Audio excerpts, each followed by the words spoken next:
লোকসভা নির্বাচনের আগে বুধবার বাংলায় শেষ সমাবেশ সারলেন প্রধানমন্ত্রী নরেন্দ্র মোদী। কাকদ্বীপের সেই সভায় ৮ ঘন্টা বক্তৃতায় একবারের জন্যও রাজ্যের মুখ্যমন্ত্রী মমতা বন্দ্যোপাধ্যায় নাম উচ্চারণ করেননি। তিনি নাম নিলেন না অভিষেক বন্দ্যোপাধ্যায়েরও। বুধবার একসঙ্গে 3 কেন্দ্রে প্রার্থীদের হয়ে প্রচারে নেমেছেন মোদী। তার মধ্যে ছিল ডায়মন্ড হারবারও, যে কেন্দ্রে তৃণমূল প্রার্থী করেছেন দলের সর্বভারতীয় সাধারণ সম্পাদক তথা সেনাপতি অভিষেককে। তার যাবতীয় নিশানায় ছিল তৃণমূল ও তৃণমূল কংগ্রেস সহ যাবতীয় স্তরের সব বিরোধী দল। কাকদ্বীপের সভা থেকে তোষণ কাটমানি থেকে শুরু করে মুসলিমদের ওবিসি সার্টিফিকেট দেওয়া এবং বাংলায় অনুপ্রবেশকারীদের রমরমা বৃদ্ধি নিয়ে রাজ্যের শাসক দলকে নিশানা করেন প্রধানমন্ত্রী নরেন্দ্র মোদী। মোদী বলেন, বাংলার মানুষদের নিয়ে তৃণমূলের কোনো ভাবনা নেই, শুধু তোলাবাজি এবং কাটমানি নিয়েই ওদের যত ভাবনা। এই তৃণমূলকে কি সাজা দেবেন না?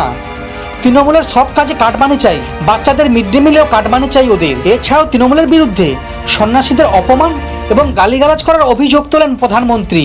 কিন্তু তা করতে গিয়ে মমতা বা অভিষেকের নাম পুরো বক্তৃতা থেকে একবারের জন্য উল্লেখ করেননি তিনি। বাংলা তথা সারা দেশে পরিস্থিতি কি হবে তা নিয়ে ভবিষ্যৎবাণী করেন প্রধানমন্ত্রী। নিশানা করেছেন তৃণমূল কংগ্রেস সহ বিরোধী দলগুলিকে। মোদী বলেন, 4 জুন লোকসভা নির্বাচনে ফল ঘোষণার পরে দেশের রাজনীতি উথাল পাতাল হবে। পরিবারতান্ত্রিক দলগুলি আপনা থেকেই শেষ হয়ে যাবে। ওই দলগুলি কর্মীরাও হাঁপিয়ে উঠেছে, ওরাও দল থেকে সরে আসবে। একই সঙ্গে কাকদ্বীপের সমাবেশে স্পষ্ট মেরুকরণে বার্তাতে দেখা গিয়েছে মোদীকে। তৃণমূলের বিরুদ্ধে তোষণের অভিযোগ তুলে জনবিন্যাস বদল নিয়েও তীব্র আক্রমণ দেখা গিয়েছে মোদীর মুখে। ওনার অভিযোগ, রাজ্যের শাসক দল অনুপ্রবেশকারীদের ঢুকিয়ে সীমান্তবর্তী এলাকাগুলি জনবিন্যাস বদল ঘটিয়েছে, যুবকদের অধিকার কেড়ে নিয়েছে। পুরো দেশ চিন্তিত। হিন্দু শরণার্থীদের জায়গা দেন না তৃণমূল, মতুয়াদের থাকতে দিতে চায় না।